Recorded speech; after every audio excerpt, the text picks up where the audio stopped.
Sahabatku semua dimanapun berada, salam sejahtera selalu dari saya. Semoga sahabat-sahabatku semua dalam keadaan sehat walafiat dan dimudahkan dalam semua urusan untuk hari ini.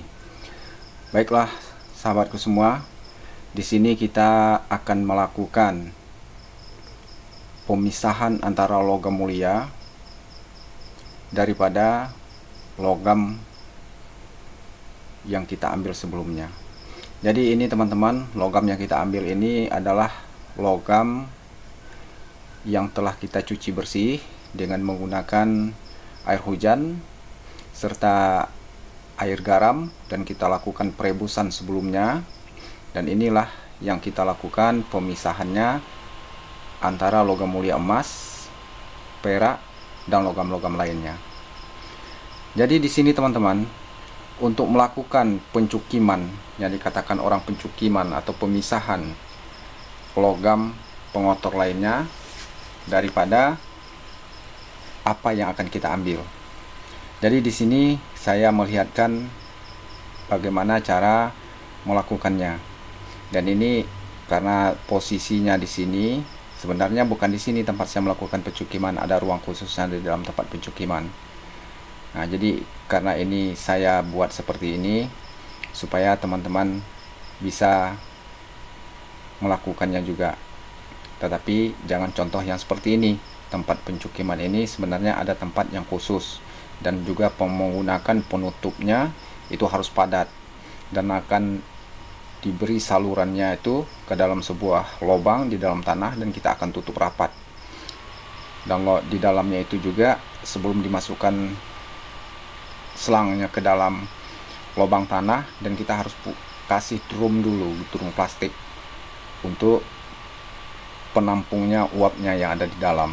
Di dalam drum itu juga nanti dikasih air supaya udaranya tidak keluar. Begitu teman-teman.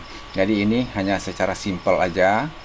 Jadi jika teman-teman melakukan proses pemisahan emas daripada bullion, itu ada hal yang perlu teman-teman perhatikan. Yang pertama, kita harus melakukannya itu dengan sistemnya emas kadar rendah. Jadi untuk emas kadar rendah, kita membuat air 1 dibanding dengan 3. Contohnya seperti ini, atau 1 banding 2 boleh juga. 1 nitrit dan 2 air. Itu yang pertama sekali kita lakukan. Apa fungsinya? Itu untuk mengikis dulu bahagian atasnya aja, yang akan kita larutkan logam-logam yang ada pada bullion tersebut.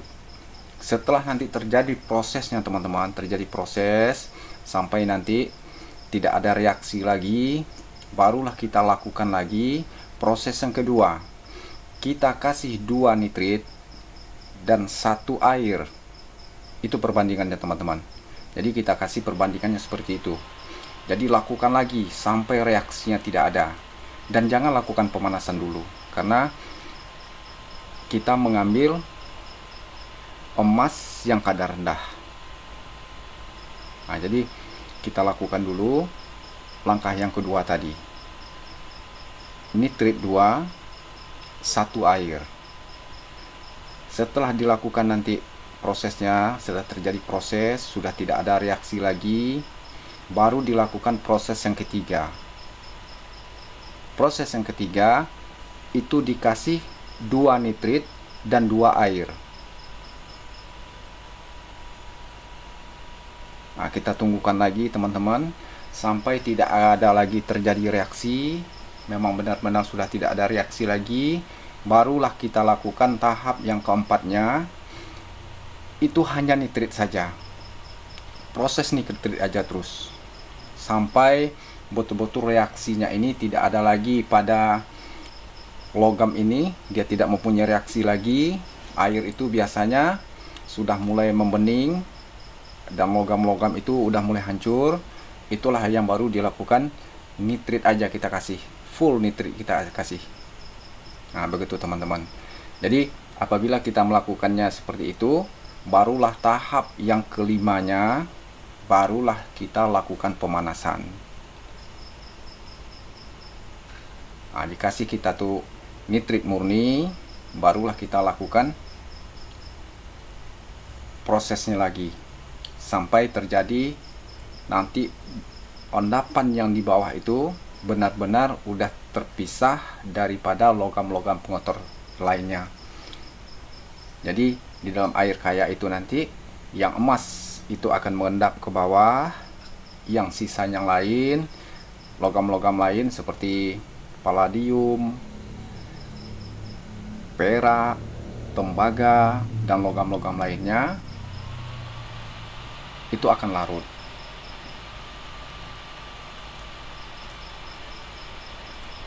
Nah, setelah 5 tahap ini kita lewati, barulah endapan yang ada tadi kita ambil. Kita ambil lagi dan dimasukkanlah air hujan ke dalamnya. Itu biarkan dulu beberapa saat, teman-teman. Bisa kita menunggu 2-3 jam, biarkan saja dulu.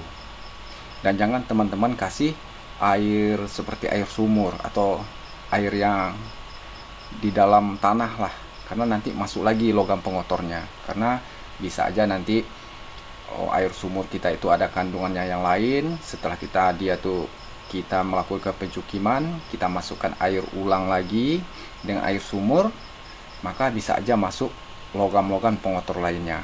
Jadi usahakan menggunakan air hujan atau air aqua atau air galon gitu, teman-teman. Nah, jadi setelah kita biarkan beberapa jam, 3-4 jam, boleh juga 5 jam, baru air yang bersihnya itu pencuci tadi kita buang dulu. Nah, setelah teman-teman melakukannya seperti itu, cuci yang bersih, hilang reaksi kimia yang ada di situ, teman-teman langsung meleburnya. Nah, setelah nanti teman-teman siap lebur, dia udah jadi bulion, dan murnikan lagi bulion itu.